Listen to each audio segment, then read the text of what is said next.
A very good morning to you, John. Thank Good you for morning joining. to you, George. Do you think homelessness has increased under COVID-19? The potential for mass homelessness has increased, and 2021 will show to us an increase of people who cannot afford to pay their rent or their mortgage because they have lost their jobs. Therefore, there will be the threat of evictions, and there will be the threat of, in the region of 200,000 or 300,000 people, according to the LGA, Local Government Association, presenting themselves over the next 3 to 6 months as people unable to stay in their accommodation. So we do have a enormous threat in this year of the damage that was done to the economy in 2020. That means, of course, that the role of the big issue will become much, much more important, but important in a different way. Up until now, we've had 29 years, 30 years next year, we've had 29 years working with about between 9 and 10,000 people already homeless over every year. So that's the amount of people we tend to work with in a year. Those people have been socially, culturally, economically, educationally, philosophically, you could almost say, prepared for their homelessness. So when we work with them, they're already homeless. And those are kind of socially engineered to fail, in my opinion. I think the way the system works around people leaving the armed forces, people leaving the care in local authority care, people failing at school, people being in the low wage economy that we run, all of these things, long-term unemployment, people being affected by universal credit, which shook a lot of people and made them much more vulnerable, affected their mental well-being. So those are the kind of people we dealt with normally. Now you've got this new, dare I say, middle class or more established possibility of homelessness, which is not the vendors of the big issue, but the readers of the big issue, the readers of housing technology, all these people who may well find themselves unable to keep their jobs and therefore keep their prosperity or their comforts. And that is the most frightening thing that I have ever considered. I never thought I would see a day when there were so many people who would be needy of the big issue and other organizations that will try and keep them in their homes by agitating for the government to pay for them so they don't slip into what I've described as the treacle of homelessness. The thing is, there are quite a number of homeless organizations have petitioned the government to support local authorities by giving them extra cash, so that if people present themselves as homeless, then there would be the temporary or transitional housing available for them. And to me, that is like locking the stable door after the horse has bolted. We don't want people slipping into transitional and temporary housing. We don't want them in B&Bs. We want them in their homes. The thing is, if you keep people in their homes, you then reduce your social costs. You reduce the pressure on the school system, you reduce the pressure on the NHS, you reduce the pressure on all of the social services, because you don't have people slipping and falling and getting depressed and self-harming. So the argument is, to me, that 2021 is going to be a god-awful time unless we get our act together and prevent people falling into homelessness. You know about housing technology and you know about our sector. You've lived, eaten, and breathed it all your life. What do you think housing associations can do specifically as part of your overall strategy to help eradicate homelessness? I've never set up to eradicate homelessness. I've always been, I went into the House of Lords to prevent homelessness.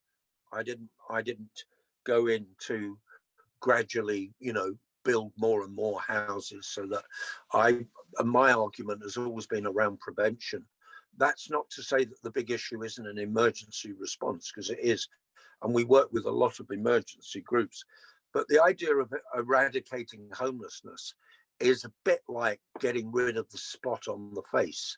To me, the argument has to be, why have you got a spot on the face? It's probably because your blood is impure. You're probably not eating the right food, or your bowels are not working, or whatever.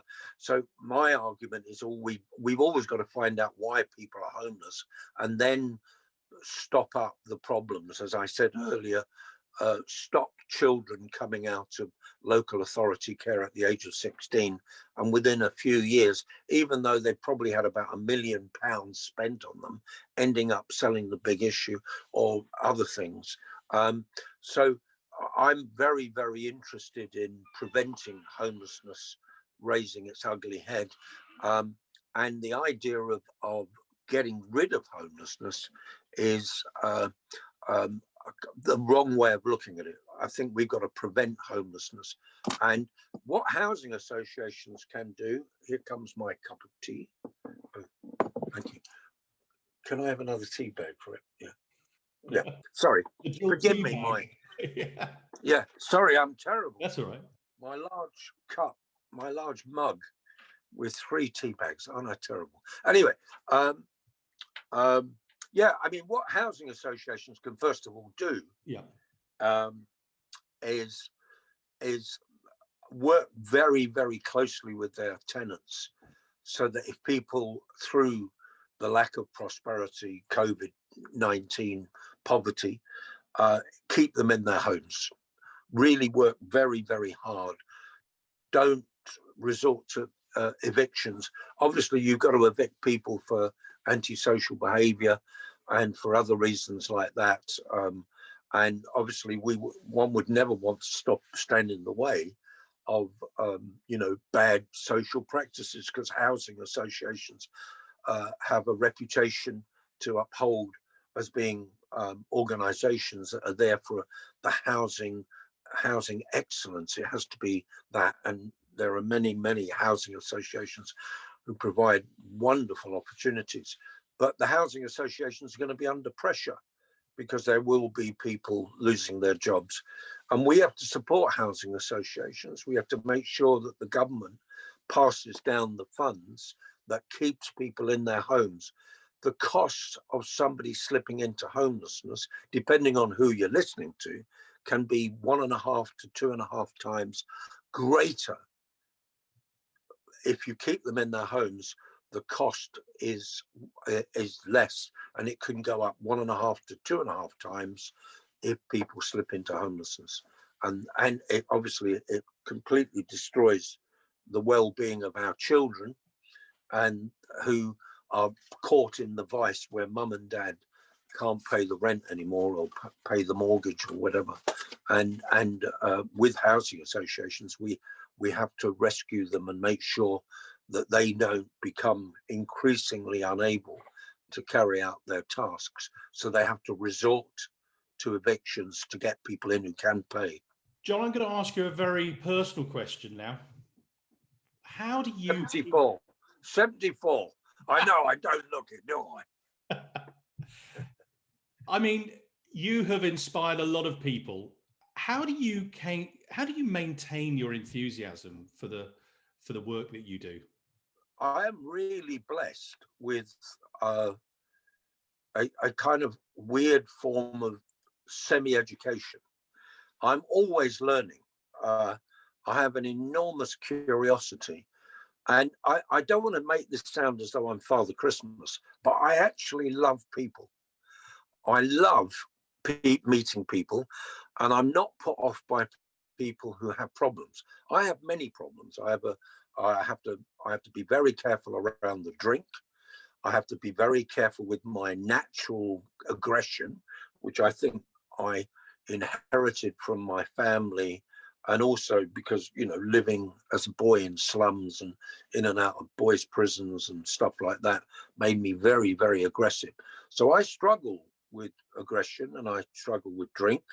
And that makes me, I think, realize that I'm not the top of some pile.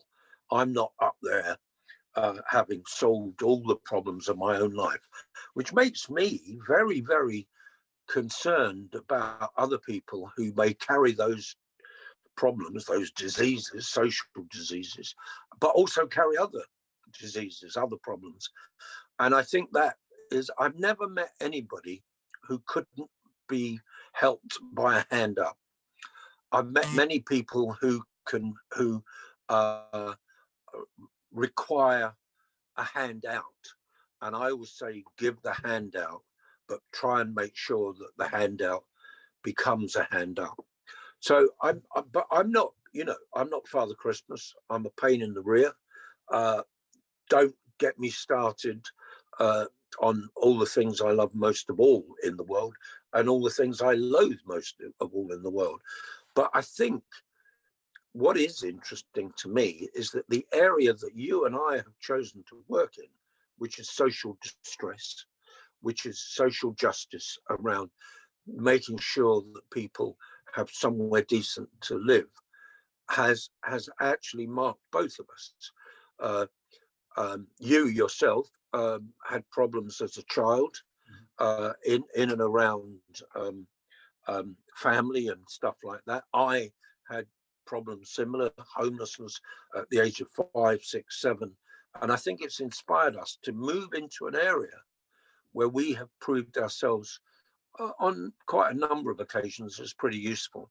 And when you know that you're doing something useful, then you tend to want to carry on doing that. So I've just explained to you in a very rigmarolous way why I carry on doing it, even though I'm 74. Well, you're a very sprightly 74, John, I have to say. You're fantastic. But obviously, one of the things I wanted to speak to you about actually was your Ride Out Recession Alliance campaign. Yeah. You recently have spoken about the unity between business on one side, politicians, charities, and local authorities to help tackle mass homelessness. Can you just tell us a little bit about the Ride Out Recession Alliance? Well, in about April of this year, the I think it's called the council's link as a part of the LGA.